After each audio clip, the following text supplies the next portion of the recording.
What inspired you to write this book in the first place? Well, you know, that's a 50-50 answer.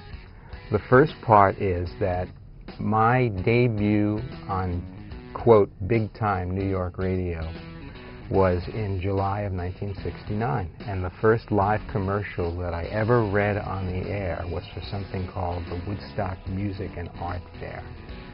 But then the other side of that 50-50 is you saying, hey, you know, with the lead time in the book industry, we need this much to get it out in a timely fashion. So I credit you completely with getting this thing on the tracks. Just the whole Woodstock milieu was also really interesting. Like, wow, there was a time when all these young people sort of formed their own country in upstate New York. Listened to all this great music. Editorially, for me, that was just a fascinating subject to delve back into that time and that place. And so it was always sort of in my mind. And then I guess the 40th anniversary was just the hook that made it absolutely a no-brainer to do.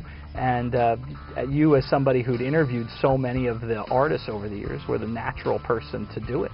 Well, you know, it was the second largest city in New York for that weekend, which is pretty incredible. There had been nothing like it before, and there really hasn't, and I don't think couldn't be anything like it since.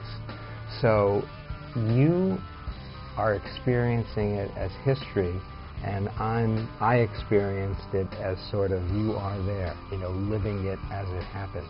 And I even think that those 2 points of view come out in the book. I think this book will be of interest to my peers who have carried their memories with them for 40 years now, and for your peers and younger who want to know, what was this all about? What was it all about?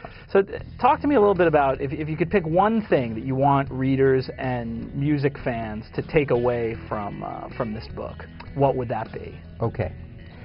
As we move further and further away from the actual event and the actual weekend, as it moves more and more from history to mythology, I think that it's less important how many nails were used to build the Woodstock stage than it is to delineate some effect that it had on the culture, on the world, on the country.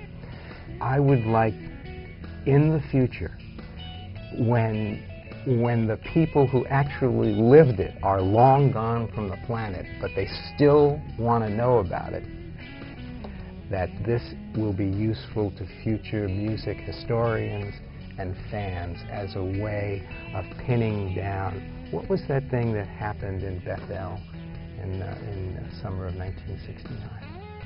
The reason why I'd feel proud to recommend this one over anything else that's out there has to do with exactly what you were just talking about, coming up with the right balance between what the festival meant in cultural terms and also how to tell that story through musical terms.